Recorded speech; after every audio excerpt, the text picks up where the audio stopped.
Welcome to Violent Vinyl Radio, where we break down the best hair metal albums from the 80s and the 90s. So grab that volume knob, crank it up, and enjoy the show.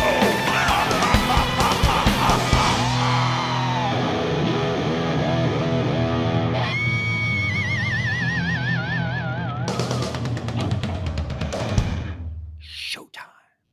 Welcome to Violent Vinyl Radio. I'm your host, Des, and as always, I'm joined by my two co-hosts. First up, the podcaster holding all the aces, Dangerous Dave. How many people here like the sound of rock and roll music? And next up, the podcaster who likes the dark side of the beat, Lisa.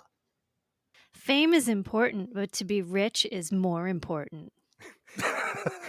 I know who also, said that. You know who said that. Everybody knows who said that. And also joining the show tonight, we have special guest and co-host of the podcast Reviewing History, Brian Ruppert.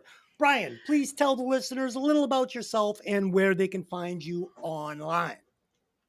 Hey guys, nice to meet everybody. My name is Brian Ruppert, as was just said, but I do a podcast called Reviewing History, where we go through movies based on historical subjects and we tell you what's real and fake in them as we kind of make dick and fart jokes. But it's a fun time. It's a light pod. I'm also a filmmaker. I love metal and prog, and I'm excited to join the show. Awesome. So, as all of you know, I host our sister podcast, Hey, Did You Ever See That Movie? We have reviewed well over 100 movies, and we have loyal listeners in over 50 countries. So, I think I know a good movie when I see one. Now, I usually do not talk about movies on this podcast, but I saw a movie last week that had me laughing out loud, and I feel it needs mentioning right here, right now.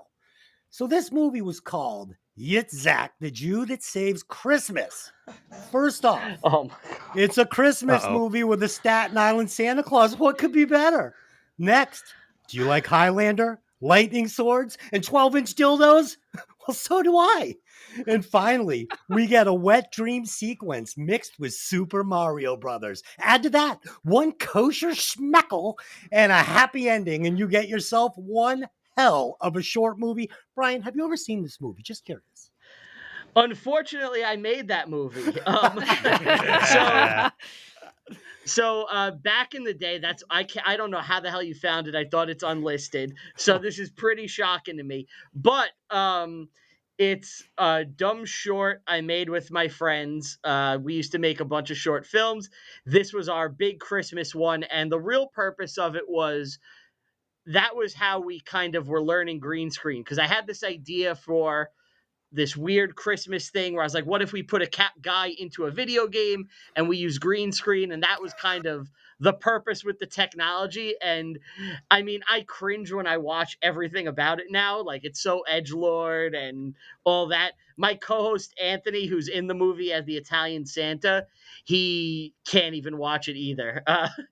Please, if you're listening, don't go watch that. Okay. So I have to disagree. I watched a lot of your shorts. I watched a lot of your stuff. That one so I write music and stuff, and sometimes you just catch a little magic, a little charm. I loved it, man. Sure, I could see you were green. I could see it was early in your movie making, but for me, I laughed out loud several times during this thing. When the two Italian guys say, fucking, don't you have a train to catch? I literally laughed out loud, like a belly laugh. So it's funny. I enjoyed it very much. That's a good line. It is a great line. There's a little more to that line, but we'll just leave it. Go check it out if you want to see it. Really funny. Next, I have a question.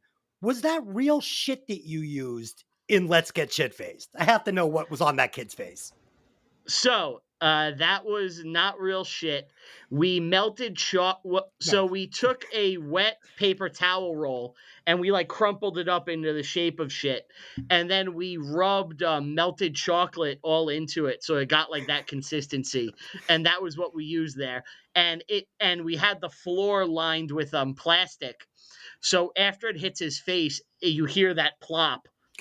That was that was a Yeah. happy accident. Dude, it's brilliant. It's fucking brilliant.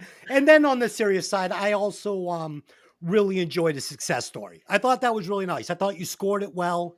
Um, I liked the little square that you shot it in. I thought it was very dramatic.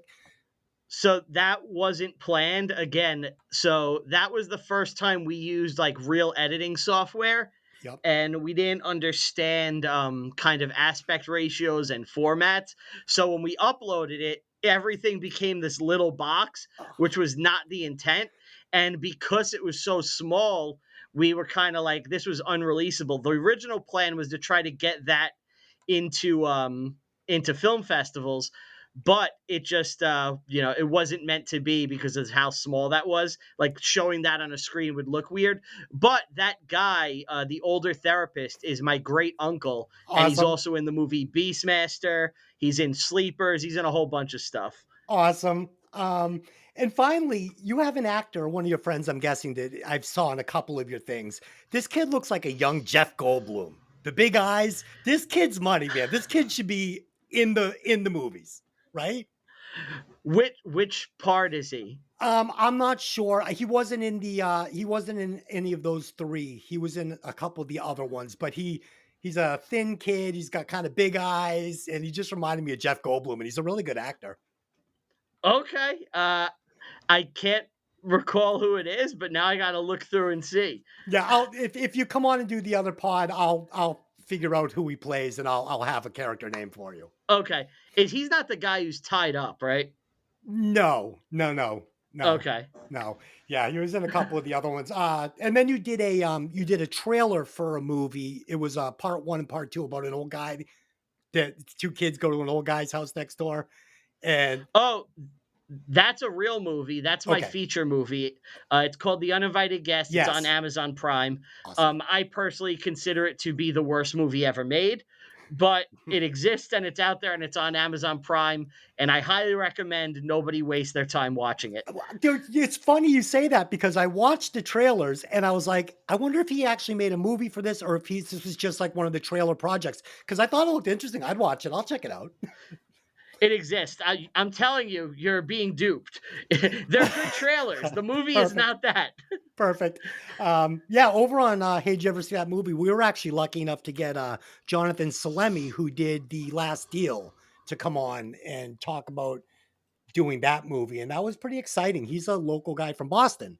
So, it's always nice to see local dudes, doing stuff. So Yeah. nice job, Brian. I enjoyed everything that I watched that you did. And I also listened to a little bit of your podcast and enjoyed that as well. So Thank you. I appreciate it. so Brian Ruppert. Okay. Let's anything else you'd like to discuss or talk about? Yeah, so the reason I'm here is I'm Yes. promoting our new Christmas podcast, which drops Black Friday at the stroke of midnight, Thanksgiving night. Black Friday, 12 a.m. A full Christmas podcast is dropping with 3 hours of Christmas games and fun and songs. It's just a really good time. If you like Christmas, you like games, you like fun. If you're the fan of the podcast, tell them Steve Dave. You'll find a lot of humor there. And there's also a hour-long podcast about Die Hard on this Christmas podcast album. So for $5, you're getting 4 hours of content. And we also have a bundle with last year's Christmas pod, and half of any money for last year will always go to St. Jude. So if you want to support us that way and check it out, I really would appreciate it. And I think you will have a very good time listening. It's a lot of fun. Awesome. Get over there and check it out. This guy is fun. His friends are fun. And I've had fun watching everything that he's done up till now. Sorry, one last thing. I didn't say where it is. Bandcamp.com. Go to Reviewing History. You could follow the page. The album last year's is called This Ain't No Whack Christmas. This year's is called The Christmas Freak Off, and you'll see it Black Friday. But if you're hearing this early, go follow the page and you'll get an alert when it drops. Will everybody be wearing white on the podcast for the freak off? We are all in white. It's a white party. We go to a Diddy party. It takes the concept of the podcast is this takes place December 2023. So Nice. So in the timeline of the podcast, this takes place right after last year's Christmas episode. So if you listen to them chronologically, this happens like seconds after. Perfect. Perfect. Okay. And one last quick question for you before we go on. So, the meatballs that I do the other podcast with gave the original Neighbors with John Belushi and Dan Aykroyd a fucking like a 1 each. I gave it like almost a perfect 5. Will you please score the movie 1 through 5? Neighbors, the original. I've never seen it, so I Oh my cannot. Oh, dagger Blasphemy. through my heart. Oh, Lisa, then will you score I'm it, sorry. please? Yeah. I haven't seen it either. I'm maybe I'm not as much of a fan as you are. I would still say a 3.5 though. I certainly Okay. wouldn't say a 1. So. Okay. Okay. Well, let's kick this podcast off. Here we go. So, as always, the mission of this show is for us to introduce each other and you, the listeners, to albums and bands which you may never have heard before, while also discussing the classics. And on occasion, I've been leaving this out, but I think I have to bring it back for tonight. We will ruthlessly insult each other's musical taste, and there will be some insults cast out this evening. A bloodbath. Maybe. Yes, yes. Yeah, we're going to actually make teams today. Lisa and I will be on one team, and Brian and Dave will be on the other team. Dave, where can you find this show? This show, you can find us on Instagram at VVR Podcast Insta. That is Violent Vinyl Radio, VVR. Twitter/X, although we don't recommend it, VVR Podcast. We are looking into maybe throwing up a profile on Blue Sky. I got to check that out. Facebook, we are at Violent Vinyl Podcast. Blue Sky, is that where the kids are hanging out today? That's where the cool people are. That's what I Okay. hear. Okay. I'm just on Facebook with my grandma like everybody else. Yeah, I never heard of it. Ah, Okay. Tonight, we will be discussing Revenge, the 16th studio album by Kiss, produced by the great Bob Ezrin, released on May 19th of 1992 on Mercury Records. The album peaked at the number 6 spot on the U.S. Billboard 200. How the fuck did that happen? The band's lineup was as follows. Paul Stanley on vocals and rhythm guitars. You got one Gene Simmons on vocals and bass. Bruce Kulick with his gimpy hand on lead guitar. He played on tracks 1, 3, 4, 6, 8, 10, and 12. And he also played bass on tracks 3, 9, and 12. Not sure why that was necessary, but that's how it went down. Eric Singer on drums, not the Eric I was expecting. Eric Carr on drums for Car Jam 1981. Interesting choice for the final song in the album. We'll get there. Kevin Valentine played drums on Take It Off. And Dick Wagner, guitar solo on Every Time I Look at You. So there you go. That's how this album shook out in the studio. Let's do some quick facts on this one. I have one fact. This is not Kiss's best album. Dave, you got any facts on this? I have several. All right. So the last Kiss album, this one, to feature work from drummer Eric Carr, who passed in 1991 due to cancer. And it is the first to feature new drummer Eric Singer, formerly playing with Alice Cooper, Lita Ford, and Badlands, who also returned 2 times to the band after the departures of Peter Criss and performed with them until Kiss's final, that's final in air quotes, concert in December 2023. Dave, quick question. Did Yes. this new guy get a character? Singer? No, he never wore the makeup during this time. They just made him wear the Peter Criss Catman makeup I And think he- that would when he came back. So he's one of only 2 members of Kiss that doesn't have their own makeup character. Him and Interesting. Tommy Thayer. Right. Oh, Yeah. interesting. Okay. All right. And the album took 2 months after its release to achieve gold status from the RIAA. That's 500,000 units sold. Wow. Number 3, former Kiss guitarist Vinnie Vincent assisted in songwriting with this album. Oh, yes. I believe it. Co-writing Unholy, Heart of Chrome, and I Just Wanna. He disputed his agreement and attempted an unsuccessful lawsuit against the band. This resulted in a falling out with Kiss. Don't take sides against the family ever. Oh shit! Yeah, the I'm only thing. so on the other side of you for that one. Yeah, we can talk about that. Hmm. Oh Yeah. god! All right. Um, Kiss's roadie slash assistant and future guitarist Tommy Thayer, along with his former Black and Blue singer Jamie St. James, performed some background vocals on the album. And I got one final one. On May 9th, 1992, Kiss played the Ritz in New York City as part of a club tour to promote this album. I took the train from my hometown of Woodbridge, New Jersey, Nice. along with my friend Tony Rusi. What's up, Tony? Shout out Tony. And we bought tickets from some scalper outside. I was seeing Kiss live for the first time. Did you buy those tickets outside that record store you're always talking about in New Jersey? Not outside Vintage Vinyl. Vintage Vinyl. Shout out to Vintage Vinyl. Yeah. I always give them a plug, even though they closed. R.I.P. Vintage Vinyl, but man, what a great store that was. Oh, Awesome. Yeah, talks about it all the time. yeah.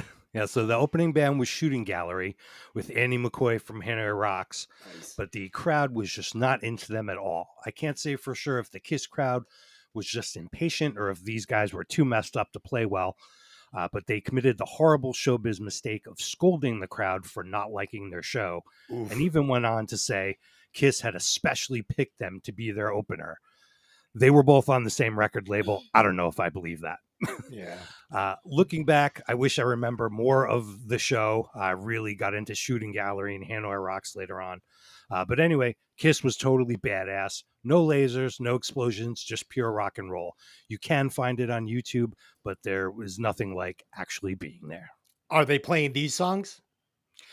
They played some of the Revenge songs and some old stuff. Andy Mostly McCoy. old stuff. I would have been very interested in the Andy McCoy part of that concert. The original Izzy Stradlin. Andy McCoy fucking kicks ass. I don't care if he's drunk or not or banged up. He's good. Lisa, what do you got on Kiss? Oh gosh. So there's Oh, so boy. much information available on this band that I almost just wanted to sit this one out because Yeah. they have their own wiki. Yeah, don't go Right. through the entire century of No, it because no. we don't need it. No, and I'm gonna just call out their wiki. It's kiss.fandom.com. Okay. So if you really want to learn about them, you can go there. There you go. Yeah. So remember, we're in 1992, right, for this album. They had spent the better part of the last decade kind of weaving through some maybe less successful, what you would, I guess, call glam or glam metal albums. The theatrics had been thrown away, the makeup had been thrown away, and they're pushing forward with this kind of not, naked face draw kind of thing, right? Yeah, well, Like Jewish housewives. yeah. Golden Girls Yeah. meets Good. Yeah. And they were older at the time too. They were in their 40s, most of them. And in 1992, glam was dying a death at that point, right? So on the radio, you had Michael Jackson, you had Nirvana, you had a lot of country, Garth Brooks and Billy Ray Cyrus at the top of the charts. There was, grunge all over the place. Glam was dying a death at that point, right? So Wayne's World was on the screen, which was kind of a feature of what life was like in the glam world and back in the day when, glam was big and you'd go to your local club and see an awesome band and all that stuff. But it was kind of like the Kiss goodbye to glam, I think, and almost a nostalgia at that point. Yep. On the radio, you were hearing R&B and rap, Sir Mix-a-Lot, Boyz II Men, and Vogue, TLC, Mariah Carey. You couldn't get away from Red Hot Chili Peppers Under the Bridge. Like, that was inescapable. Can I just say something? Yeah. I like big butts, and I cannot lie. That was still a great song to this day. I don't want to escape under the Mhm. bridge. I liked it. Really? No, Yeah, I liked it. It's all right. Yep. There was the self-indulgent Guns N' Roses November Rain all over the place that you I couldn't like get away that from. too. Did you really? I did. I liked These are all it. bangers. Yeah. All right. Well, Thank you, Brian. I don't know. Underground radio had stopped playing our music. They had started playing, Nirvana and basically the beginning of the grunge movement, Soundgarden, Alice in Chains. Goth Kids had The Cure's Friday I'm in Love was big that year. Love that too. But it really was the death knell of glam because you basically had Firehouse and Mr. Big, right? Which was Oh, just, yeah, Oof, woof, right? that's rough. we Yeah. smashed Mr. Big on this show, destroyed Yeah. it. So that was setting the stage, right? So here's Kiss. Now, how do they possibly fit in here, right? They didn't get a lot of heavy radio play or MTV video play for this album, but Kiss was still iconic, right? They could do anything basically. Now, obviously, around the time of what this was happening, Eric Carr was sick. And there's some controversy about his, I'll call it an exit from the band. Basically, what happened was he got sick. They were doing the Bill and Ted's Bogus Journey, God Gave Rock and Roll video, and he really, really wanted to play in it. He was very fragile and frail at the time. He was in the video. They put a wig on him, not a good one. They should have done him a little better on that. Oh. Yeah, it was pretty bad. He had just had surgery to remove his tumors. He was bald from chemo and very weak. And they basically said to him, "Hey, man, you should, go take care of yourself for a little while and then come back when you're better." Right? We all know that what happened. He didn't come back. But what I can't understand is the thing he wanted most of all was to play. And so there's a controversy here of how he was kind of left out of the recording of this album. Maybe he couldn't do it. But Paul Stanley does write in his book much later that his biggest regret was how he treated Eric Carr when he got sick. And, he basically was like, well, I feel really bad about how it went, but what were we going to do? We had this radio show, and I thought, and his justification was, I thought he was going to get better. Mm. I call bullshit on that. Okay, because Eric Carr had heart cancer. Oof. Okay, heart cancer hits less than 7 people a year, even today, back then as well, Wow. and is basically just fatal, even worse than pancreatic cancer. There was no coming back for this. He knew that. He knew that, and he still kind of turned his back on him and walked away. And so I have controversy with what he said in the book over that. Oof. One thing, when you watch that video, and this is in Paul's book too, and you're watching the God Gave Rock and Roll to You video, he said Eric Carr was so weak hitting Yeah. the drums. He's like, even if we didn't fire him, he couldn't generate any noise. They wouldn't have been able to record or do anything with him. So they really almost had no choice. And I think you could almost say that what they did by saying when you get better was almost the more optimistic approach, rather Brian, than just I saying we're agree. moving on completely. I agree. I think they knew they weren't bringing him back, and they just wanted to say, hey, you can come back if you're able. Yeah. Hang in there, buddy. Hang in there, buddy. Exactly. It was, I think they did what they could for him. And I also feel like Paul and Gene are pretty much like narcissistic fucking D-bags anyway. Yeah. Yep. But I think they did what they could for Eric Carr in this situation. Yeah, from what I had Continue on. read. I was just saying, continue on. Oh yeah, no, from what I had read, they, tried having him play, and he was just too sick to be able to do it. So go ahead. Okay. So, when we did Alice Cooper last week, one of the things that we talked about was that he brought in a lot of musicians that were amazing and surrounded himself with strong players. And Kiss, having that same power, I thought, wow, maybe there's some collaborations here. And well, there was actually a lot of collaborations here, but 90% of it ended up on the cutting room floor. And I think that this would have been a much better album had some of that stuff survived and some of this self-indulgent garbage had been thrown out. Dude, Paul and Gene are jerking each other off. It's so gross. Yeah. So with Dave, full disclosure, Skid Row, friends of mine and all of that. Dave the Snake, Sabo, and basically some of the guys from Skid Row, they wrote a song called Do You Want to Touch Me Now? It didn't make the track list. And Paul's comments on this is horrible, was he says, it's a great luxury to have an album that's so good that another song is only going to detract from it rather than make it any better. As good as the song was, we didn't need it. Oh, come on. They did. Yeah, they did need it. So the song is still unreleased. Vocals and lead guitar were never recorded on it, so it's not a full production. But just this morning, I was having a conversation with Dave, and I said, I should call up Dave the Snake and just ask him if he has the recording and see if we could hear it. But I never got around to that, but I'm thinking about doing that because I'll bet you that was a You killer got me song. so excited for a second. I was like, I'm about to hear an unreleased Kiss song. I should have prepared better and done it like a week earlier, but it took me so long to get through this album that here we are. And we don't want to get sued by Kiss Incorporated. Yeah, right. No, we exactly. do not. No, we do not. He also worked with Stanley. Paul Stanley also worked with Janie Lane of Warrant on a song called "If You Could See Through My Eyes." The controversy about this is that apparently it was recorded in 1989, which was several years before this. So they were working on this album for quite some time. It seems like 3, maybe 4 years. That's another one that ended up on the floor. Stanley also wrote a song with Alice Cooper I'm sorry, not with Alice Cooper, with Kane Roberts from Alice Cooper, called "Take It Off." Also on That's on the album. That's on the album. Yep. And Gene Simmons tried to write a song with Bob Dylan. Did you hear about that? Yeah. Yep. Mhm. Yeah. And it's still not done. It's still not done. And Gene Simmons would approach Dylan whenever he saw him and be like, "Hey, man, did you write the lyrics for that yet?" And Dylan would be like, "Man, you need to write the lyrics for that." Yeah, And they kind of just just let went it back go. and forth. Yeah. Let it go. We're not doing this. Yeah. So I feel like there is a slew of great songs, and there's probably more than that just ended up on the floor, which could have made this a much, much better album. I agree. Brian, did you bring anything to the table tonight? As far as facts, I mean, I was going to bring up the Eric Singer thing. I do find it interesting that they got Vinnie Vincent back because he was thrown out of the band after getting too big, and, Kiss survives the 80s. They're almost like musical chameleons where they kind of change their style depending on what's popular. They even put out a grunge album.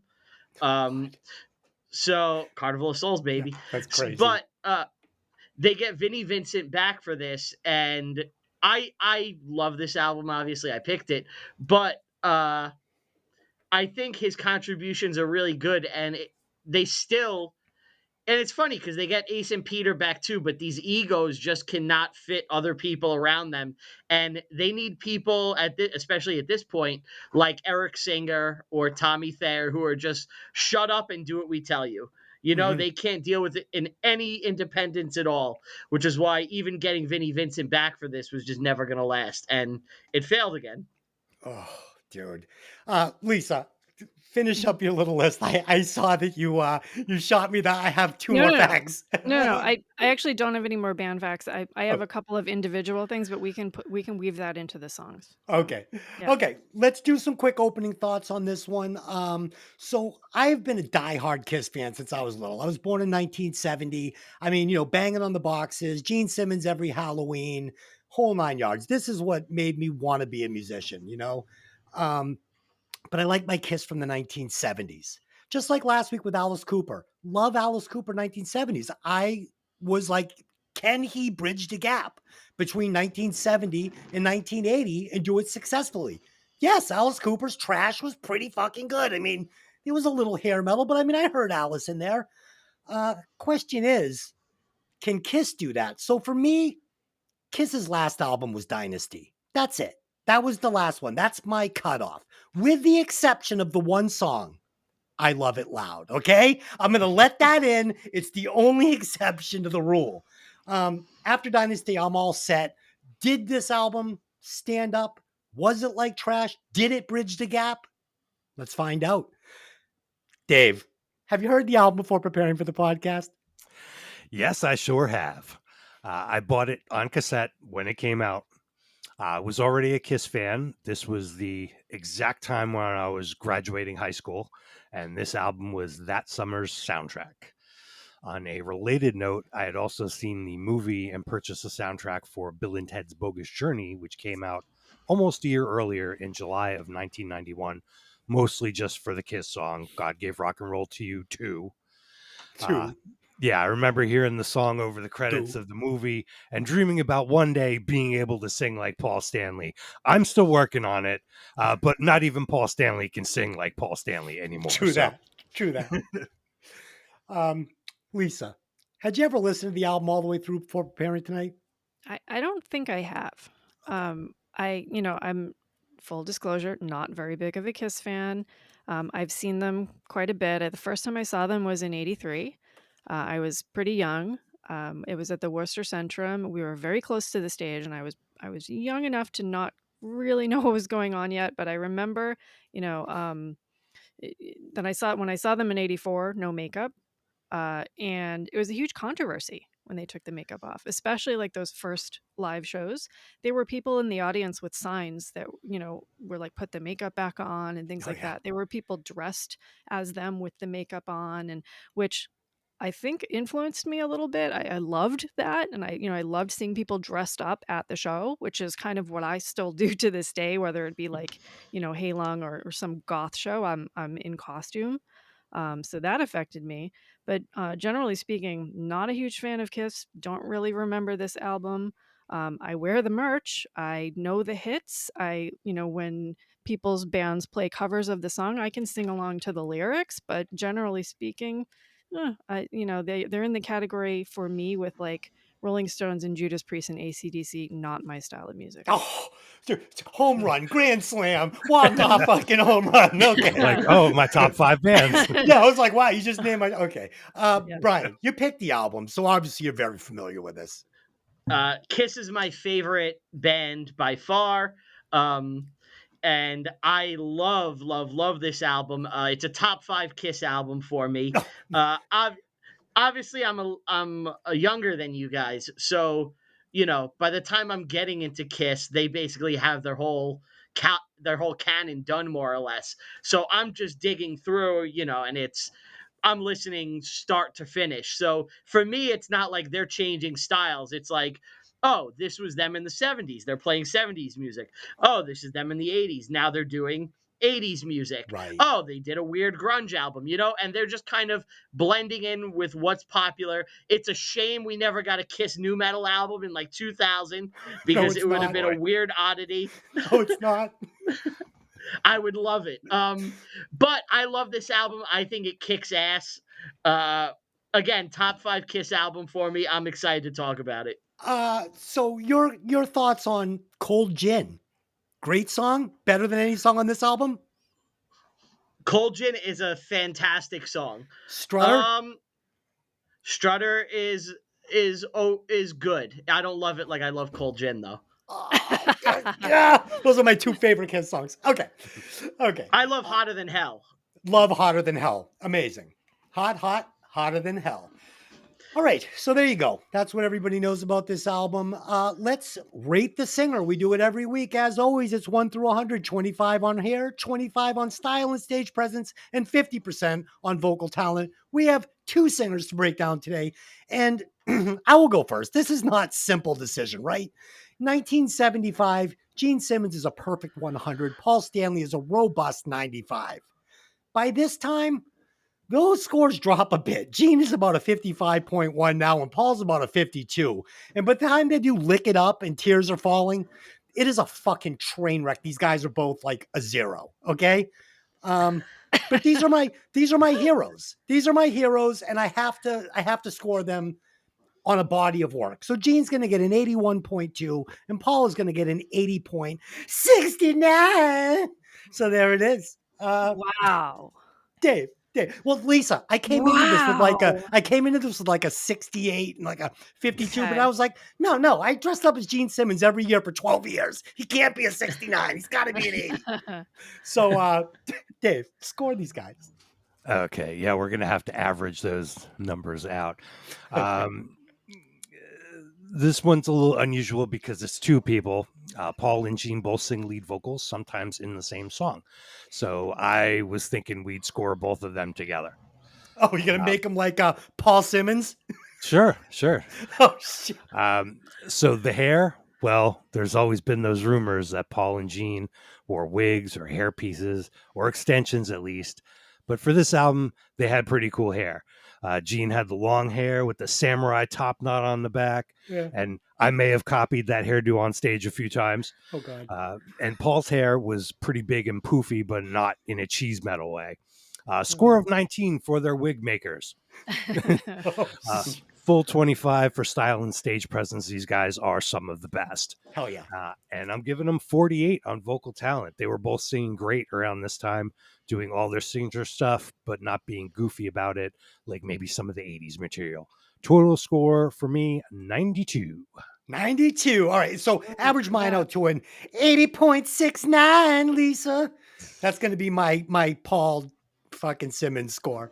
You guys are gonna hate me. You really are. Go ahead, Lisa. Do what you got to These do there. guys are not my cup of tea. I will say this. Back in the 70s and when they were in full makeup, they were the king icons of everything. Fuck It- yeah. but we are being fair. We are like doing this based on the 1992 version of them, right? That's what we're supposed to do. That's the Okay. rule. All right. That's what I did. Okay. They need to put the makeup back on. They're basically just like two old men playing rock and roll. And the thing that I hate the most about this is Gene Simmons like fell into this hole of loving grunge, and his look became grunge, and he had that stupid goatee that just it looked awful on him, absolutely awful. I'll give it to them that they had decent hair. I don't care if they were wigs or not, that doesn't bother me. They had pretty good hair, lots of black clothes. They were basically in shape for men in their 40s, like there was nothing wrong with that. um I was missing the theatrics and the elements like that. There's not a lot that make these guys look special to me. I had plenty of this with the Nirvana, Alice in Chains, and all of that. I didn't need any more. I need Kiss to be Kiss and not to be these guys. The sloppy goatee, even though he's tall and imposing, just really tanked the score. I don't like their voices. I don't like their vocals on anything at all. I know you're gonna say he's a great Ooh. voice. No, I don't like Ouch. it. Boo. Yeah. Okay. I also don't like Gene Simmons as a human being. He's greedy and focused on money and pretty mean to all the people around him based on the appearances that he's made. He's basically just concerned with how great his penis is and how hard he works. So I think I thought I was being generous when I gave these scores. If we're going to average them together, I'm going to go 43. 43 for Paul Mhm. Simmons. Okay. And Brian, what do you think about Gene Stanley? I fucking love their look on this album. The Awesome. back cover where they're in the leather jackets is fucking badass. right. I think this era in the 90s, other than like the 70s shit, this is like the coolest they ever look, even on Carnival of Souls. I love this era of the band. Hair is fucking on point. The beard is badass for Nice. Gene. I love it. Paul has the most iconic chest hair in all of music. Oh, and yeah. if we're grading hair, we got to include Paul Stanley's chest hair. So Nice. I'm giving high scores on chest hair. Vocals. I think Paul Stanley is the greatest frontman in rock and roll history. I know I may be biased because it's my favorite band, but I love his voice so much. And watching him in his recent years was kind of like watching Mike Tyson fight Jake Paul, where you're Oof. watching a guy past his prime just trying to swing, and you know it's fake, but you're like, hang in there, Mike. And that's me watching Paul these past couple of years. Hang in there, buddy. You could do this. You could lip sync through this show. But Gene has always sounded great. His voice has never dipped in quality from 1973, I believe, is the first album, until today. He has always sounded great. I'm going to give them total a score of 93. I love it. I love it. Way to go to bat for Gene Simmons and Paul Stanley. Yeah, reminded me of your little thing. Reminded me of Beverly Hills Cop. It's like a dog to scratch. It's not attractive. No, it's not attractive. It's not good. But, all right, Lisa, please calculate those scores and tell us where Gene Stanley falls on the Violent Vinyl list of frontmen. Okay, on the Violent Vinyl frontman leaderboard, our hybrid Paul Simmons or Gene Stanley, right, has a total score of 77.24, placing him at them at number 5, underneath Bret Michaels and above Davy Vane. So we've officially given Paul Stanley and Gene Simmons like pronouns now or whatever, right? So Them, so they, they're them. like them, they, They, Paul, them. Gene. Okay. All right. Perfect. Perfect. Mhm. Okay, interesting. Kind of like Time Clock. Like they got too close to each other and became one person, right? So there you go. All right, let's get into this album.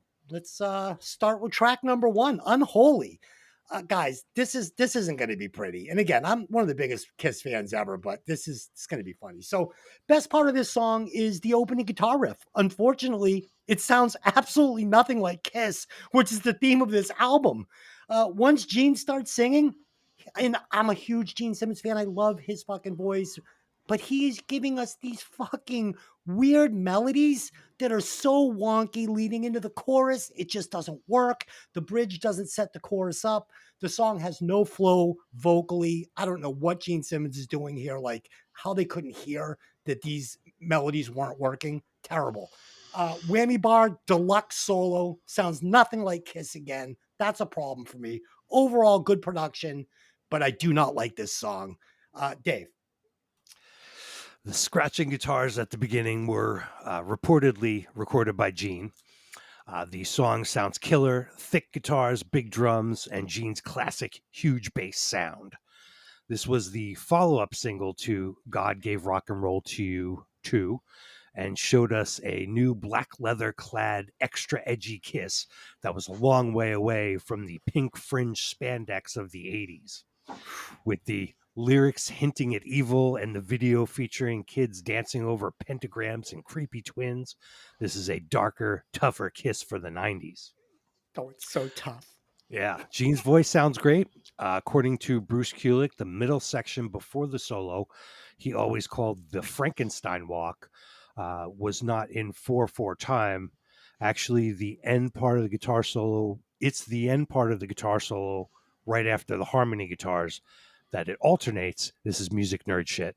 Between 3/4 and 4/4, that's 3 beats per musical bar or 4 beats per musical bar. So basically, it turns around the beat, makes it sound a little more interesting before the solo ends, and they return to the song. I like this one. Nice. Lisa, you go and Brian, I'm going to give you last word on all of these songs. So you will be able to Okay, defend that's your fine. album like the prosecutor here. Okay. You're going to Okay. tell the jury why it's good. Lisa, go ahead. Okay, I like the guitar opening on this one. It sounds much heavier than I know Kiss to be, which of course I like. I like that they were. I wanted them to go into a heavier range. You know that's a good place for them for me, and I think they got there with this song. I think once the vocals come in, I feel like the vocals are a little too poppy for this how heavy the song is, and had they had a singer Wasp, some Dio, somebody like that, it would have made it more metal than it is, but it still wasn't awful. Um, I like that, of course, the satanic lyrics. That's good for me, and the video is it didn't get a lot of play on MTV. And the reason is probably because of all the satanic imagery, and there's like children dancing in pentagrams and things like this. It's a little strange. The costumes, the clothing they were wearing, and they had a lot of big silver jewelry on. That looked pretty good, and I actually liked that look on them. But the freaking goatee on Gene, uh, I can't with the Fucking goatee. goatee. It's a goatee. I don't know what I don't mind goatees normally on guys. It's fine. It's on him. I just can't. Do we know if they made a version of the video without like the kids and the pentagrams and stuff? Because I remember seeing it pretty regularly on MTV, but I don't really remember those parts. They were very sparse and small, and I feel like they easily could have made an edit with just the band, Yeah, maybe. shots, I don't and know. it would have been okay. Yeah, I feel like this song should have been a heavier song in an earlier year, like maybe 87, 89, and like more of a heavy metal sound. But it was okay. Not a horrible start. Yeah, it was horrible for me. Brian, why is this song great? This song just kicks ass start to finish. Gene is wrecking shit, kicking ass. The opening guitar riff is fucking awesome. It is. Kiss has a great track record of their opening songs on the album just coming out and hitting hard and being great, and this song fits into that canon perfectly. Unholy is maybe one of Gene's best songs overall. He's just whipping ass on it. Vinnie Vincent's playing on it. He has a good little solo. I think it's everything I could want from a Gene song. And for me, this opens the album perfectly. It's a banger. Nice. Brian, question. Do you like your Kiss more with Paul Stanley singing or Gene Simmons singing? Just generally. Ooh, that's a tough one. I think I give a slight edge to Paul Okay. because I think if you look through the whole body of work, he has the better songs overall. But when Gene hits, he really fucking hits, and I think that's the key. I feel the Like same way. I think mediocre Paul is better than mediocre Gene, but great Gene is better than great Paul. Okay, well said. I like it. I like it. Okay, not a sponsor of the show, but Betty's Eddies edibles, apple pie, seasonal edible. We'll be taking it now, so I want you two to just be looking out for me because you know sometimes I lose my way. Buckle Okay, up. there we go. Buckle up. The edible's down. Okay, track number 2, Take It Off. So, best part of this song is the cowbell, which unfortunately I can barely hear. These lyrics, so goofy, and I quote, "Put your panties in the air, lick your lips and shake that hair." I just can't take this song seriously. That is fucking Oh. ridiculous. That is like even Kip Winger would be like, "Nah, we can't use that. I think I can do better." Like, it's not good. Guitar solo, really good. Again, doesn't sound very Kiss, but it's a great solo. Whole breakdown section fucking sucks. I hate this song. Dave, what do you got? This is a nudie bar classic. Oh, The song was written by Paul Stanley and Bob Ezrin, co-written, as we said, by Kane Roberts, formerly of the Alice Cooper Band. Cool guitar work to start the song. Great riff once that song kicks in with Paul's classic, yeah! Drums by Kevin Valentine, who would later play ghost drums on most of the Psycho Circus album. The story is Eric Singer had laid down drums for this song, but Bob Ezrin didn't think they were quite 100%. However, Eric ran out of time and was committed to go out on tour with Alice Cooper. The two guys were friends already, so Eric Singer, they were buddies in their hometown. They went to high school together. Eric Singer left his drums set up at the studio, and Kevin Valentine perfected the drum part for the final recording. Okay, so this is not Shakespeare quality lyrics here. Well, my mind is getting dirty. Yeah, around 11:30. Oh, God. I want to watch some asses shaking to the noise the boys are making. Okay, so it's a Paul Stanley song. You're always going to get some extra cheese on that pizza, so you might as well dig in and enjoy. As everywhere else on the record, great, very solid guitar playing by Bruce Kulick. He was challenged during this album to play a little more from the guts, and I think he really delivered. And here's a tip for all the fellas out there. Google Kiss Take It Off Live and watch the first video that pops up. They brought some additional onstage entertainment to their show. Little pro tip from your Uncle Dave, you can thank me later. Okay. Lisa, you love these lyrics or what? Oh my God. You know how I am about lyrics, right? My last comment on the last song was, "Oh, we're not off to a horrible start. This is pretty good." Okay, well, I take that back. We have fallen off the That's cliff. done. Oh my God. I had to check the calendar again to see that this was 1992. It feels like a 1987, tits and ass cheese song. The scream opening is terrible. The drums are lame. You said there was a cowbell. I didn't hear it at all. I probably would have liked that. Couldn't even hear it. No. The vocals come in, and what is happening with the vocals? Take it off, pretty baby. Please don't say baby, especially when you're a 40-year-old man. The chorus is awful. I can't. I can't. The bridge comes in. What the hell is the bridge? It's like a bad musical. Oh my God.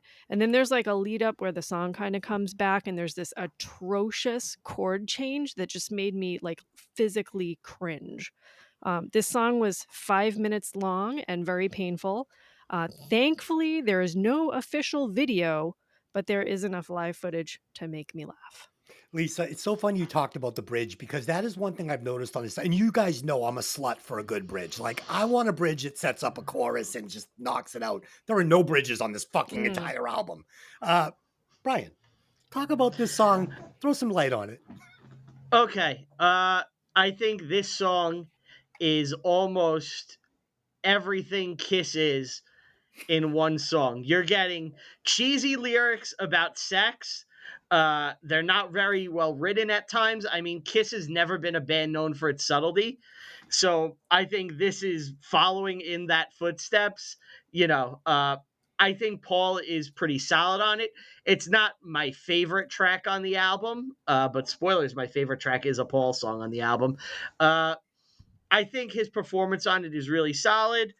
What else do I have? I think it's a good sex song for Kiss, getting nude, taking your clothes off, waving panties in the air. It's simple bass Kiss stuff. They go in usually a couple of directions. Sex is in the Kiss playbook, probably chapter 1. So they're digging right into the bag of tricks and they're showing you what they are. If you're not on board with them at this point in their careers, you're never going to be on board because this is what they do. Oh my God, I love it. This is what got me off board. Yeah, Paul Stanley. I know he fucking presents himself as the Playboy ladies man, but I don't know, man. My mind always wanders somewhere else where I think about Paul Stanley with a candle lit in a bathtub, maybe enjoying some alone time with a significant other. I don't imagine it's some hot chick with boobs. Just I don't. I'm sorry. I imagine like a guy with a very furry chest. It's Like, no, it's two hot chicks with boobs. All right. Well played, sir. Well played. Did you ever see that video? It's like from a Kiss VHS or no, I think it's from the Fall of Western Civilization where Yes, Paul's in the yes. bed with all the chicks. Yeah. Yeah, that's where I was going with that. Yeah. And as soon Yeah. as the camera shut off, he was like, "Get out of this bed." Okay. Track number 3. You'd never know I was the biggest Kiss fan. By the way, we're going. I didn't want to do this album for this reason. Tough Love. So, okay, here we go again. And I want to just say, so the musicianship on this album, super solid. These guys can all play. Come on. They can all play. They can all sing. That's not the problem I have with this album. This is another song that sounds nothing like Kiss. You know what this sounds like to me? This sounds like a bad version of Extreme. It's a fucking Extreme song. It just is. Production, it's solid, but it's just not good, and it's just not Kiss, and it's not as good as Extreme. So I want to flush this down the toilet. Dave, talk about it. This song was written by Paul Stanley, Bob Ezrin, and Bruce Kulick. Bruce said he had the verse riff, and Paul liked it, so they continued to work on the song.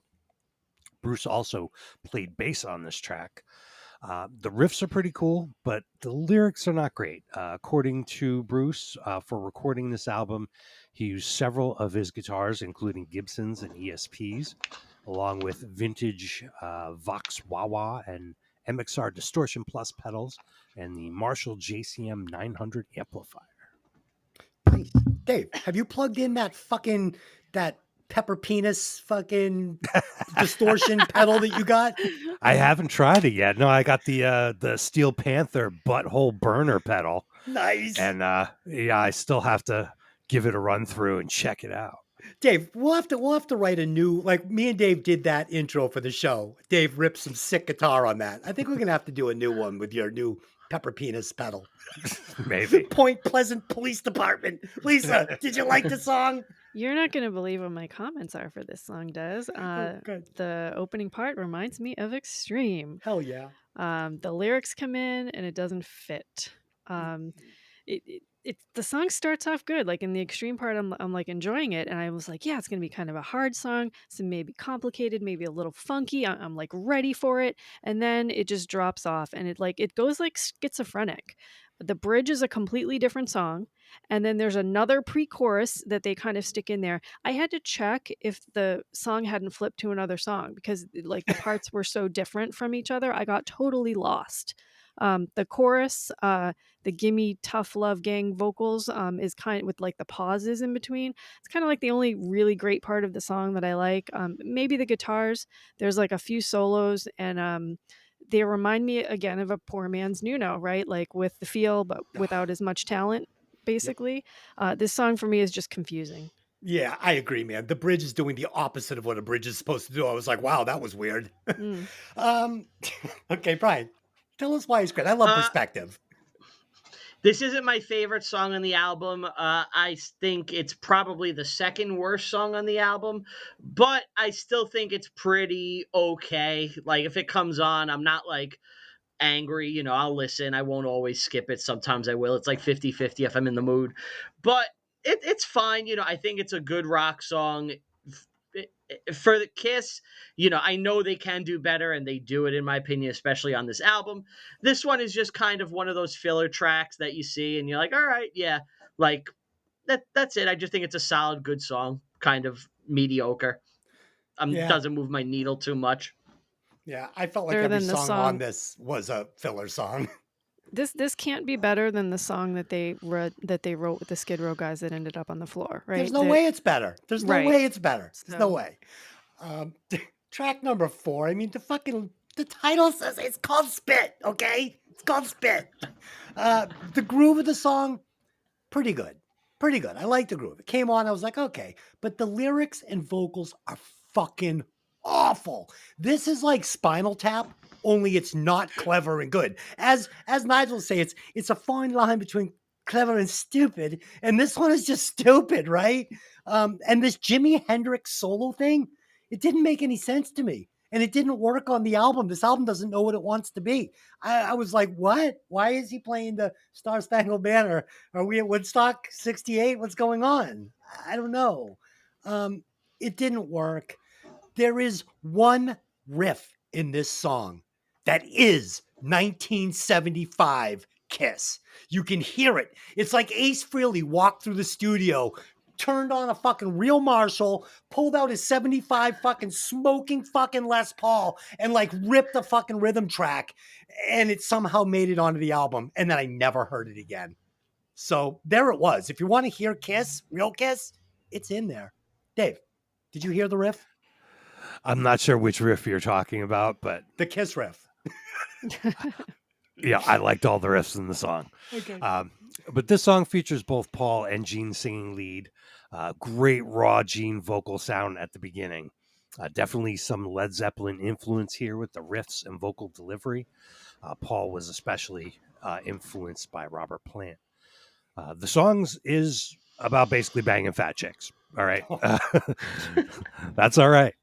Could be better. Bruce Kulick delivers a little Star Spangled Banner as part of his solo. America!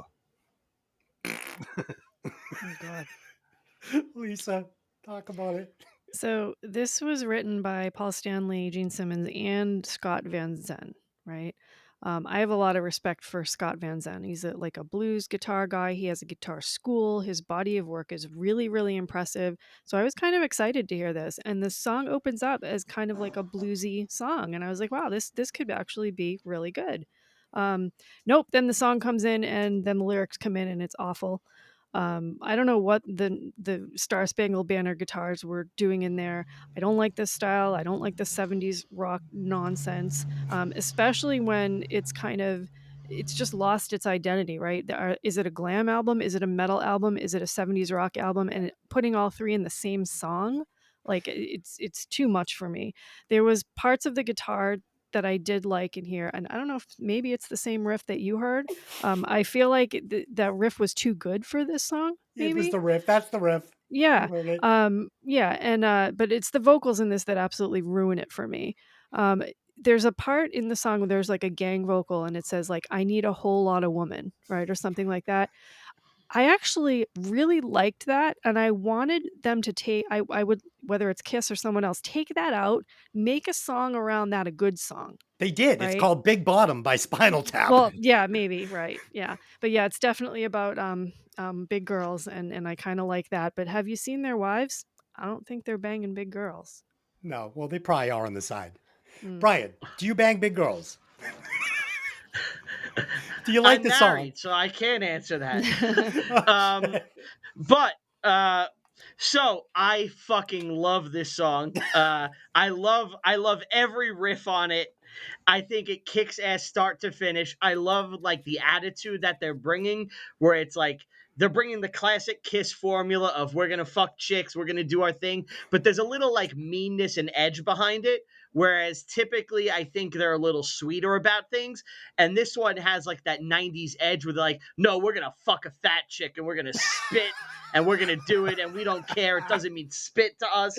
And it's like, okay, we're getting like a little edge. It's something a little different. I love the riffs.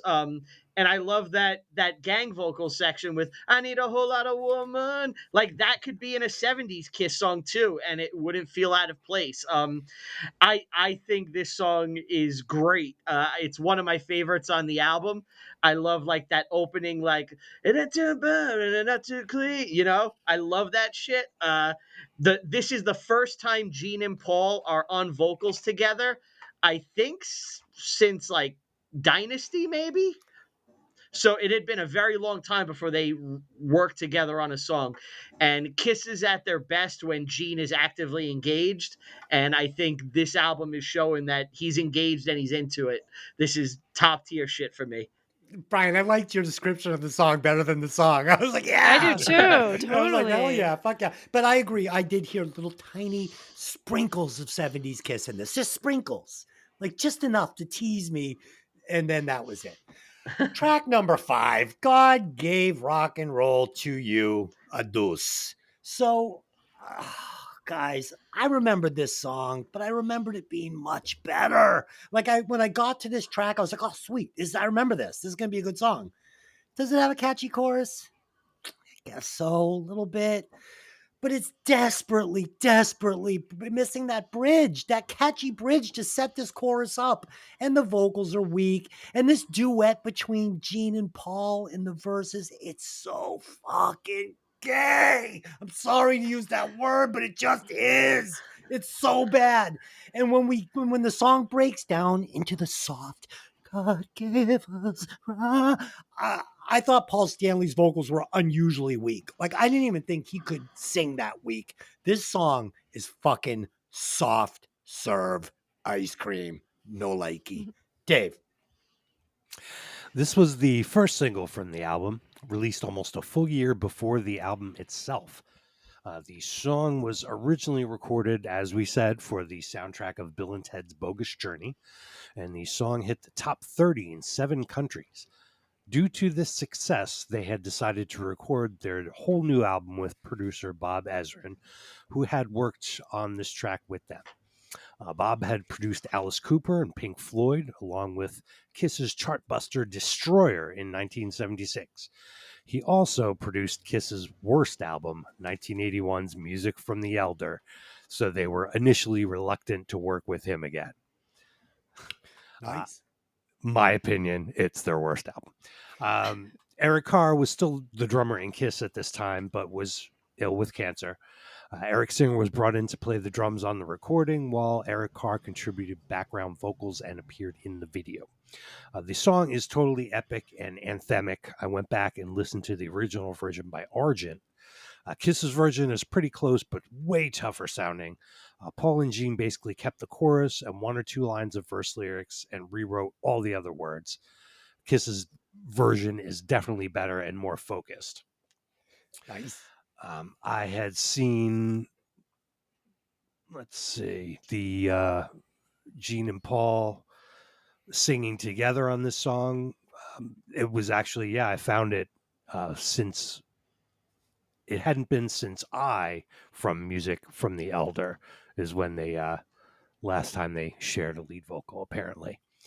Huge sound, lots of guitars, lots of vocals here. According to Bruce Kulick's website, he felt a little inspired by Brian May for his harmony guitars in the solo.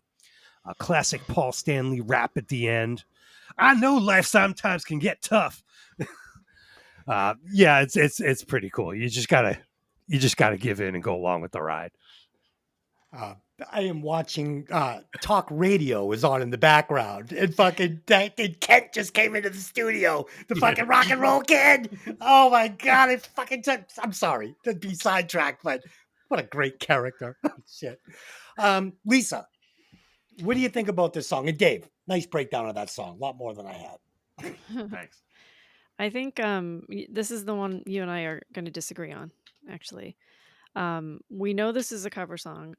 It's more than a cover, though. I feel like they kind of rewrote it. It's not like, you wouldn't call it a cover. Would you call it a cover? It's sort of a cover. I mean, Yeah. the music's basically the same, but they rewrote a lot of the lyrics. Yeah, it's Yeah. somebody else's Verse song, lyrics. right?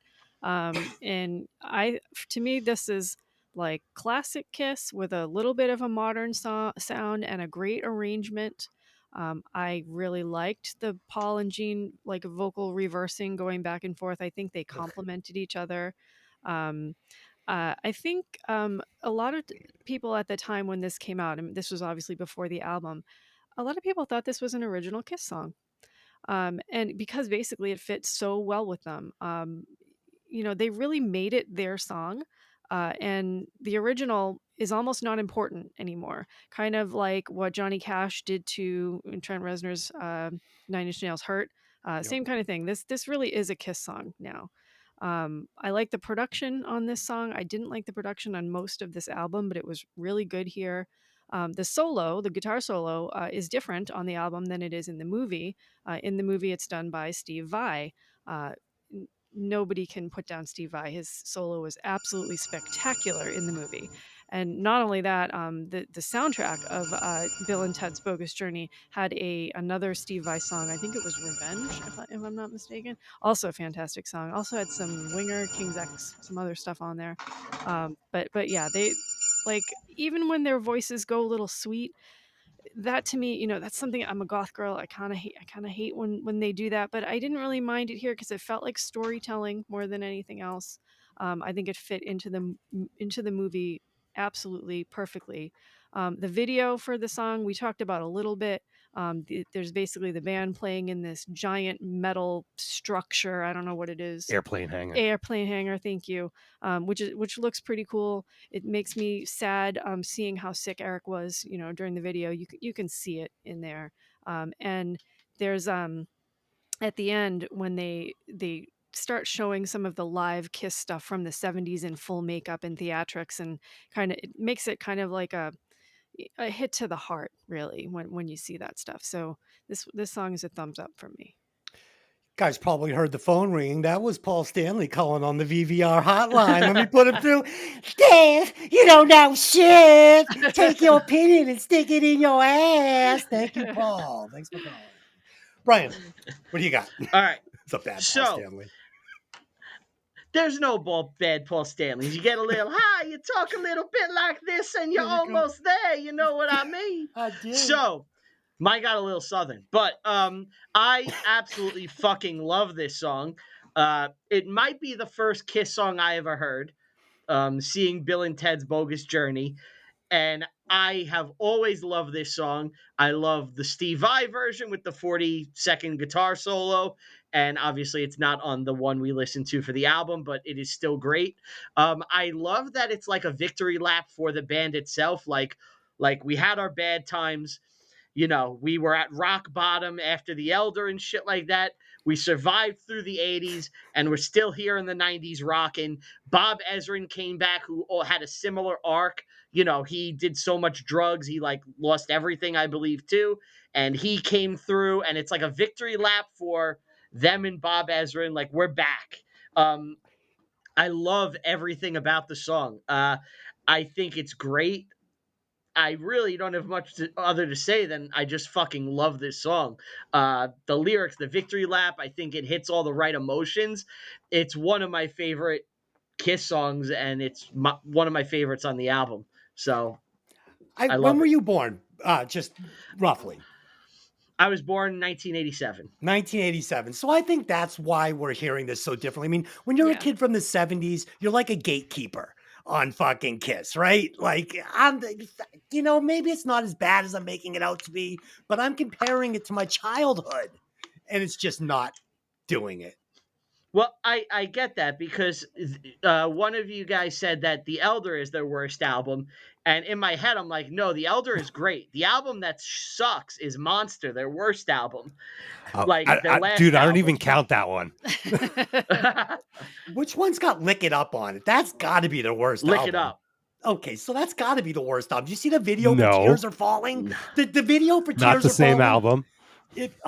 If you watch that video, just watch Tears for Falling. You're 2% less cool than you were when you started watching it. Like it strips you of your dignity. Okay. I'm like 100% less cool because I've watched that at least 100 times and loved it every time. Go stop it. They're dressed. You know what they look like? You ever see the Wham video where the first one, wake me up before you go? He could literally be in Kiss. They could just bring him into the video and he could be like the tambourine guy, like for Kiss at that point. Like it's bad. It's bad. Brian, what did you think of the movie Bill and Ted's? Did you enjoy it? Oh, I love both Bill and Ted's. Yes. Okay. I'm a big Bill and Ted fan. I was disappointed in the third one. Yep. But again, I think Weezer laid down a really good song at the end of that album, at the end of that movie too. But, it's the last one was a little disappointing, but the first two Bill and Ted's unimpeachable classics for me. I have a pair in my house as a collectible Awesome. of Reebok put out, or Nike, I forget who, but they put out Wild Stallion shoes with like the logo on the back. Awesome. That's really Nice. fucking cool. So I love Bill and Ted. Brian, about that third movie though, it's kind of like what you were saying about the Tyson Jake Paul fight. Like I watched, a big Tyson fan. I was exactly what I wanted to see. And you know what? But Jake Paul didn't knock him out. And I was happy that he didn't. It was everything I wanted to see. It was a nice little sparring match. It's what I thought I was going to get. These people that thought they were going to see like Holyfield fucking Tyson 19. Like, what did you think you were going to see? It was everything that was advertised. And that's what you got with that third movie, Bill and Ted. What do you think you're going to get? It's fucking a 40-year-old Keanu Reeves. I mean, fuck. Do you think you were going to get a little bushy, bright-eyed Keanu to come in and, it was fine. It was fine. Yeah, it was fine. It wasn't bad. It's just, I think my issue is I'm a canon nerd, and I didn't like that they kind of changed the canon of the second movie a bit. And that's the bug that got up my ass, which prevented me from loving it. I gotcha. And Talk Radio. Have you ever seen it? We did it on my show. I've seen it at least twice. Really great movie. Eric Bogosian in it is phenomenal performance. It's spectacular. 1 through 100. Talk Radio? I'm going to say 85. I love that score. I've seen it twice today. Okay. Let's track 6. Last song on the first side, Domino. Geez, guys, this song musically, it's fine. It's like a cheap ZZ Top ripoff. But the lyrics, they're fucking desperate and thirsty, right? This is an old man. He's desperate. He's thirsty. He wants some young teenage ass. It's fucking sweaty. I don't like it. Here we go. Again, I quote, "It's a sticky situation if she's not old enough to vote. Kiss is better than this." This is fucking just Gene and Paul, like just on a couch holding each other's private parts. It's bad. Dave, what'd you think? Sweaty? Do you think they're just sitting on a couch trying to write like the most ridiculous lyric and who can like outpace the other one? Yes. Like That's what I think. How much can we get away with in this song? So fun fact, Domino started out as a song called Nasty Nasty from 1986. How original. Recorded by Black and Blue, co-written and produced by Gene Simmons. He recycled the riff and created new lyrics for Domino and is credited as the sole songwriter. According to KissFAQ.com,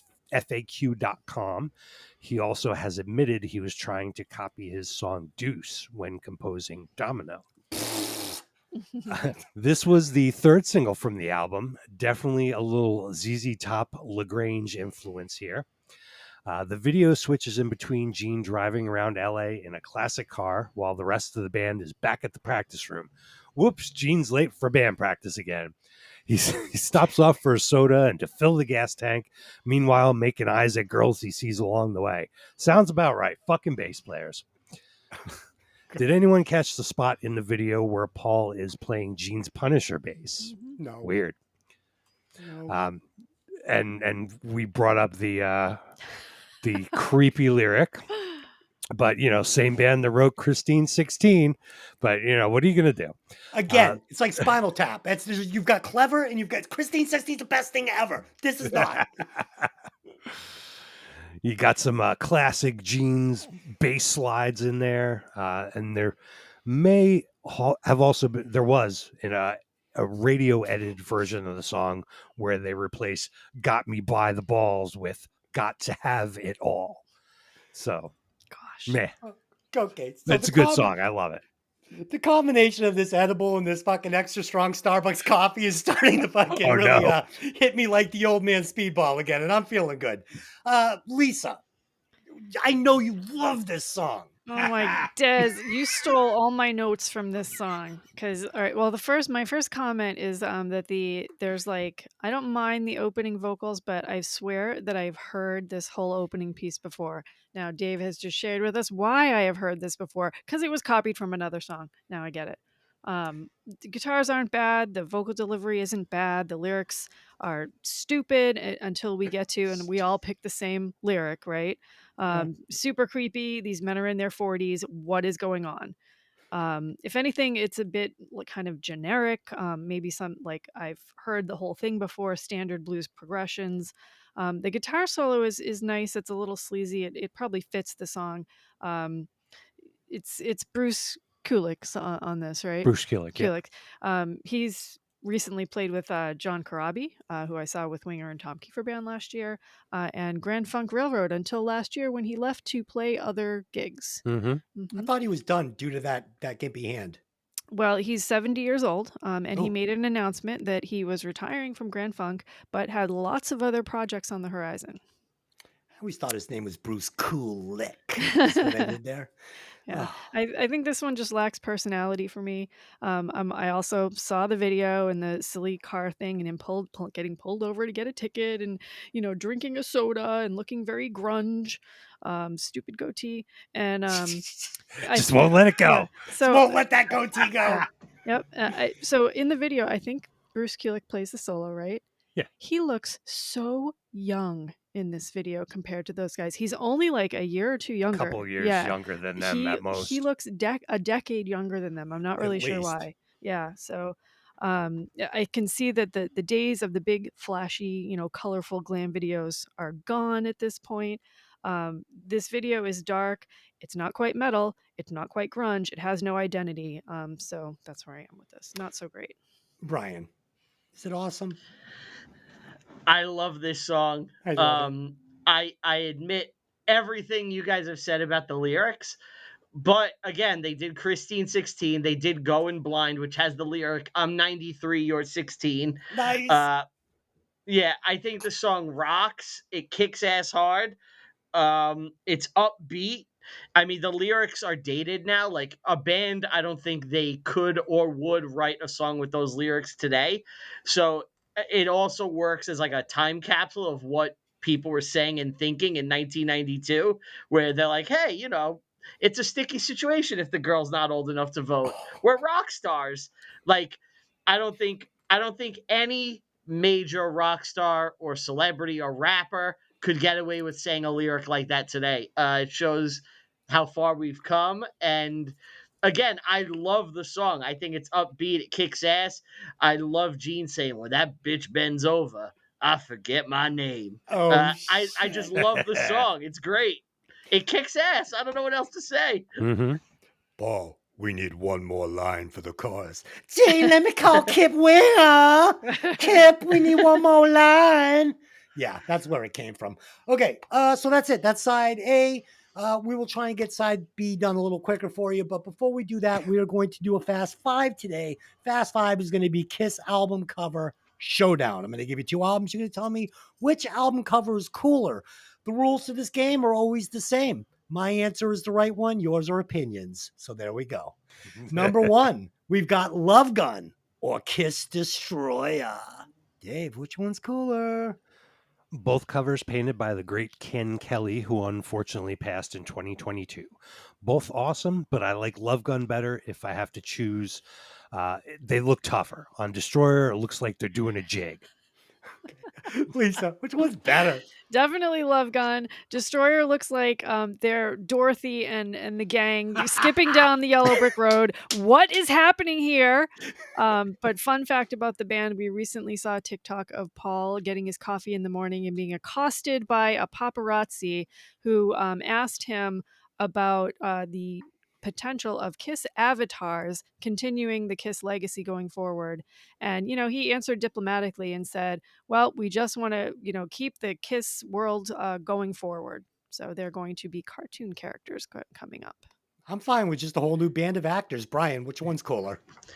I was at the last show when they announced that at the Garden, and the way they teased it was a fucking sham, because they did like a whole pre-show for the last show with the pay-per-view, and they had like a big announcement where the girls like, stay tuned, we're going to be introducing the new Kiss at the end of the show. So I'm like, oh shit, I know Paul's son and Gene's son were at the show. I was like, they're going to pass the mantle on and they're all going to play together.